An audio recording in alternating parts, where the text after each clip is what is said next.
మమ్మీకి ఇష్టం one part, డాడీకి ఇష్టం వన్ పార్ట్, పింకీకి ఇష్టం వన్ పార్ట్, అందరికి ఇష్టం వన్ పార్ట్. మీ హాలిడేస్ ని జాలీ డేస్ గా మార్చుకోండి ఫన్ పార్క్ తో. మైమర్పించే వాటర్ రైడ్స్, అబ్బురపరిచే థ్రిల్లింగ్ రైడ్స్ తో పాటు ఇంకా మరెన్నో. వినోదానికి ఉల్లాసానికి లేదు మరొకటి సాటి. తప్పక విచ్చేయండి fun park, the one and only destination fun park, Golagamudi, Nellore.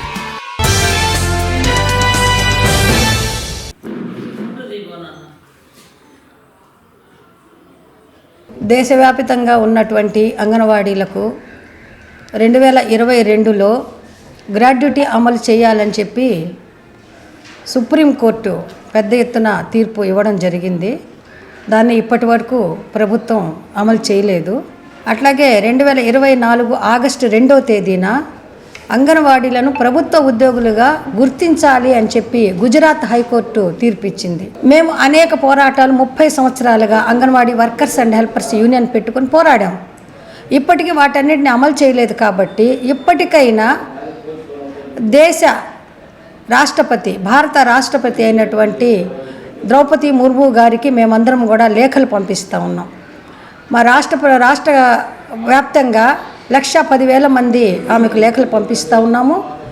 దాంట్లో భాగంగానే నెల్లూరు జిల్లాలో ఉన్నటువంటి 6,000 మంది అంగన్వాడీ వర్కర్లు, హెల్పర్లు కూడాను ముర్ము గారికి ఒక నివేదన, ఒక లేఖను కూడాను ఈరోజు పంపిస్తూ ఉన్నాం. ఫిబ్రవరి 13వ తేదీన ఆల్ ఇండియా అంగన్వాడీ యూనియన్ తరఫున పెద్ద ఎత్తున ధర్నా చేస్తూ ఉన్నాము.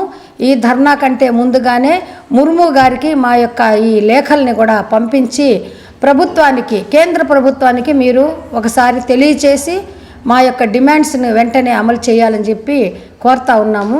మీరు ఈ నెలలో జరిగే 17, 18, 19 తారీఖుల్లో ఏ ప్రాజెక్టుకి ఆ ప్రాజెక్టు ముందు ప్రారంభించబోతా ఉన్నాం, ధర్నా చేస్తూ ఉన్నాం. రాష్ట్ర వ్యాప్తంగా ధర్నా చేస్తూ ఉన్నాం. అదేవిధంగా అప్పుడు కూడా స్పందించకపోతే మళ్ళీ మేము చెలో విజయవాడ కార్యక్రమానికి కూడా మేము సిద్ధంగా ఉన్నాం. మీరు మా గురించి ఇకనైనా ఆలోచించండి, మమ్మల్ని ప్రభుత్వ ఉద్యోగులుగా గుర్తించండి, 26,000 రూపాయలు ఇవ్వండి. మేము ఆ పథకాలు కూడా, సంక్షేమ పథకాలు కూడా మేము అడగమని మేము చెప్తా ఉన్నాం. మా గురించి మేము ఏమీ ఆలోచించడం లేదు. మేము ఎంతో పని, రోజు రోజుకి ఎక్కువ పని భారం పెంచుతున్నారు కానీ జీతాలు పెంచుకుంటే ఎంతో ఆవేదనకు గురయ్యి బీపీలు, షుగర్లు పెరిగి మీ ప్రభుత్వం వచ్చిన తర్వాత కూడా ఎంతోమంది కోల్పోయినాం. మేము మహిళల్ని ఎక్కడైతే రాక్షస పరంగా మీరు రాక్షస పాలన చేస్తారో అక్కడ మాత్రం మహిళలు ఎక్కడ ఆగ్రహిస్తారు. ఆగ్రహించినప్పుడు అక్కడ మహిళలు ఆగ్రహిస్తే మాత్రం ఈ ప్రభుత్వాలు కూడా పైకి రావు. మీరు ఆలోచించుకోండి. మా మహిళల బాధ, ఆవేదన ఆలోచించుకోండి.